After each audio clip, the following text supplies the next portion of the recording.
3, 2, 1. Assalamualaikum warahmatullahi wabarakatuh.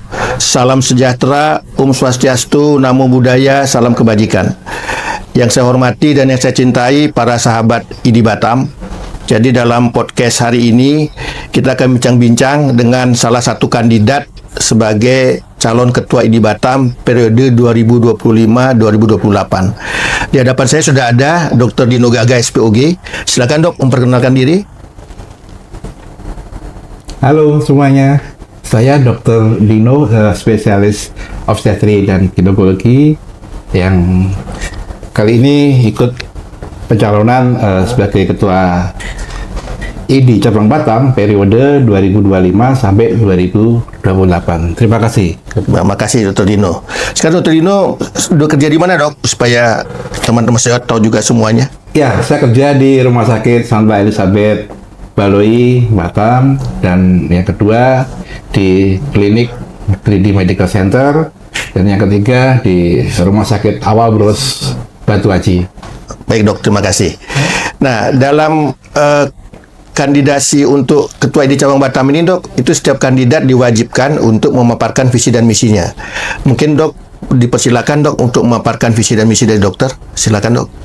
Ya, tentunya visi yang akan saya sampaikan yaitu yang pertama yaitu menciptakan dokter yang beretika, mandiri, profesional, dan menjunjung tinggi kesejahteraan, dan menjadikan organisasi ID itu lebih modern dan berintegritas.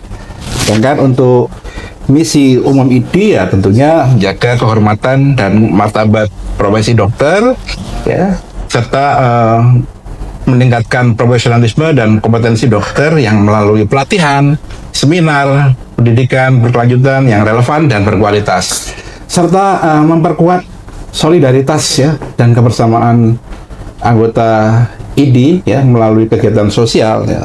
Dr. Made, selama ini saya di kepanitiaan ID itu mulai dari Komite Rekomendasi Izin Praktek 2012, kemudian 2 periode menjabat sebagai Ketua Pelayanan Masyarakat, jadi kami itu Baksos. Ya, mungkin teman-teman dokter yang lain sering berpergian sama saya untuk naik kapal ke pulau-pulau, pelayanan-pelayanan yang diadakan oleh ID Cabang Batam maupun ID di Kepri ya, di wilayah Kepri, dan menjaga dan menegakkan etika serta integritas ya profesi kedokteran sesuai dengan Kode Etik Kedokteran Indonesia atau Kode EKI, dan tentunya akan mendorong partisipasi aktif ID dalam pembangunan kesehatan di Batam ya, termasuk kemitraan yang strategis dengan pemerintah daerah ya, rumah sakit dan lembaga kesehatan yang lainnya. Dan berikut adalah meningkatkan kesejahteraan dan pelindungan hukum bagi anggota. Dr. Made, saya ditunjuk oleh Ketua ID Wilayah Kepri, Dr. Yanuarman, sebagai Ketua MKEK. Ternyata masalahnya banyak. Dan alhamdulillah saya bersama tim ikut mediasi dan advokasi terhadap teman-teman yang mengalami kejadian sentinel yang tidak diinginkan. Itu ternyata masalahnya cukup kompleks sekali, melibatkan keluarga, melibatkan wartawan, dan melibatkan pihak kepolisian.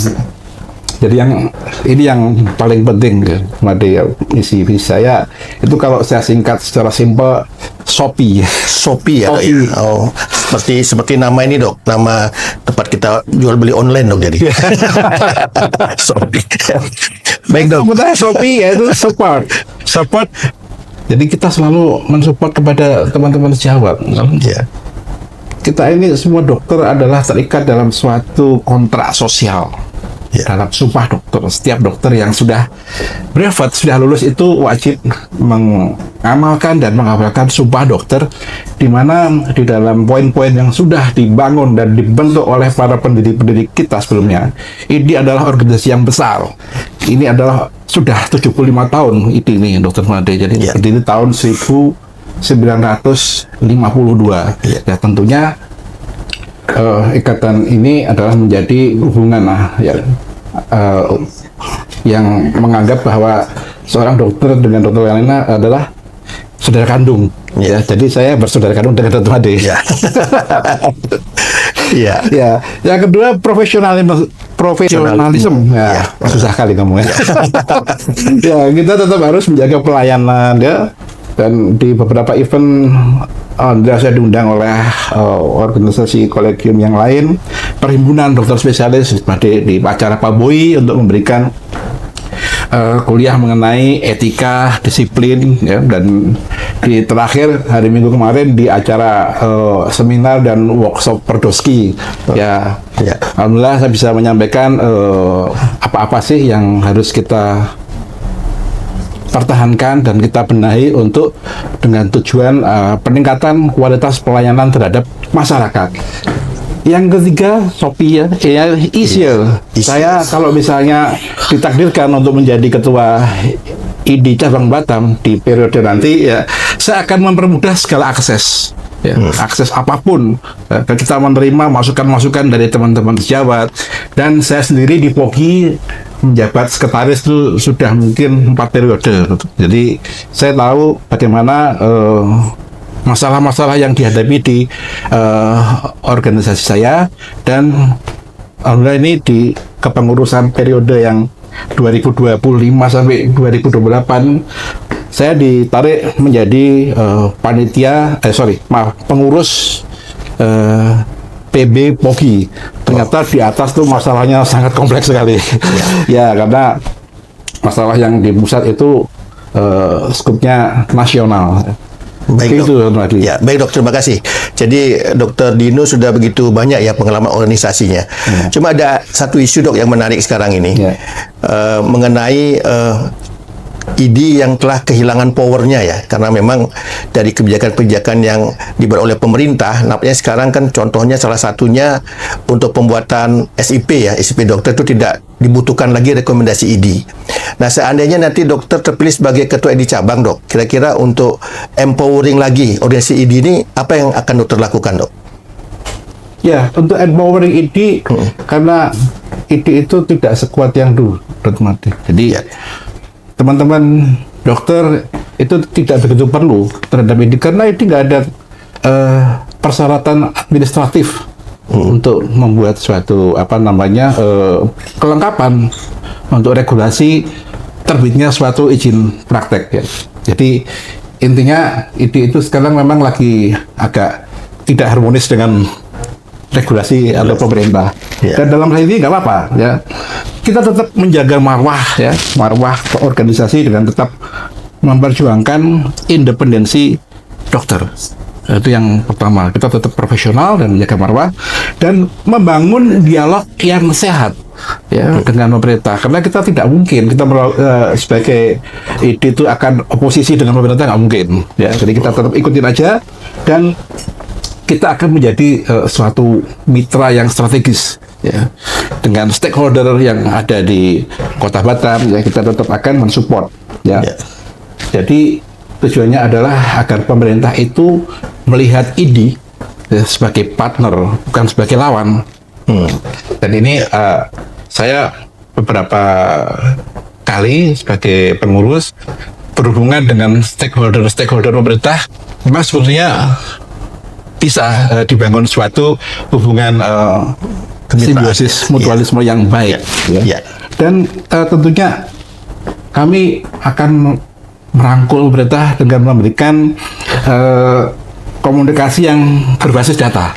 Jadi kita punya data berapa jumlah dokter ini praktek di mana, ya, terus kemudian alumni mana, kita semua punya data dan setiap masukan ke pemerintah harus disertai dengan kajian ilmiah. Kita ini kan dokter itu kan ilmiah. Jadi data yang disampaikan harus bersifat ilmiah, ya, harus hitam atau putih, tidak boleh abu-abu. Dan secara evidence based, bukan sekedar opini.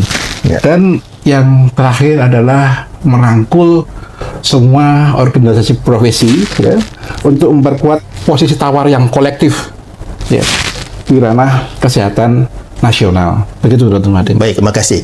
Berarti Dokter sampaikan tadi, kalau istilah sekarang, Dok, namanya kepemimpinan algoritma. Ya, betul. Jadi semuanya berbasis data, gitu, Dok, ya? Betul sekali, Dok.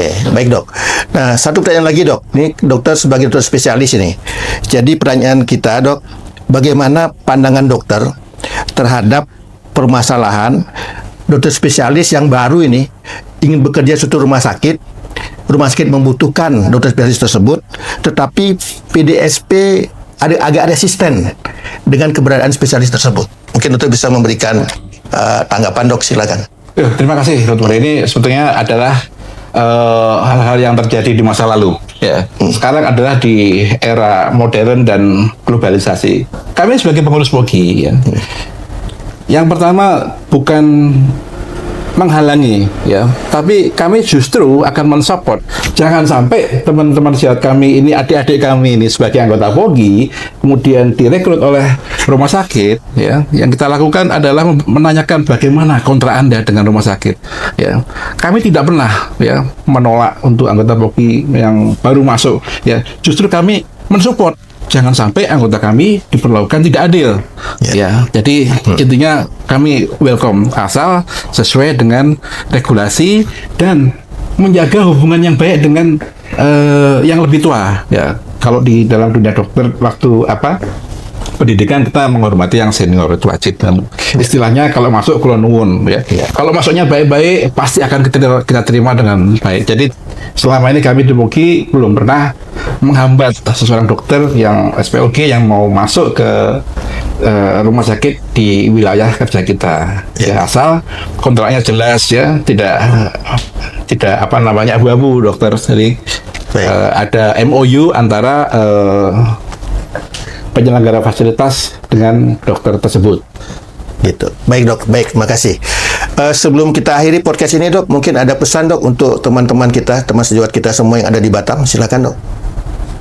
Terima kasih, Dok. Jadi soal jadi nggak jadi itu urusan yang di atas. Yang jelas siapapun yang jadi saya akan mensupport. Yang pesan-pesan saya kepada teman-teman itu khususnya kepada yang terpilih nanti, ya. Jangan menjadikan teman sejawat itu sebagai objek, tapi sebagai subjek. Artinya kalau ada masalah belalah, ya. Jangan ada tendensi komersial dan lain-lain. Kedua, jagalah hubungan komunikasi yang baik. Jadi tidak ada prasangka dan lain-lain. Kita tetap menghormati, walaupun saya sekarang posisi sebagai seorang dokter spesialis yang sudah di atas 10 tahun, saya tetap menghormati adik-adik yang baru lulus pun, karena teman sejawat. Jadi saya tidak akan menganggap kamu dokter muda. Itu sama, ya, karena kita semua adalah seorang dokter, ya. Gitu aja, terima kasih. Gitu. Baik, Dokter Dino, terima kasih. Sebelum kita akhiri podcast kita dengan Dokter Dino, izinkan saya menyampaikan sebuah pantun. Ada ruangan, ada sekat, ada yang cair, ada yang padat. Ucap idi semakin dekat, pilihlah ketua yang banyak memberikan manfaat. Jadi demikian podcast kita pada hari ini.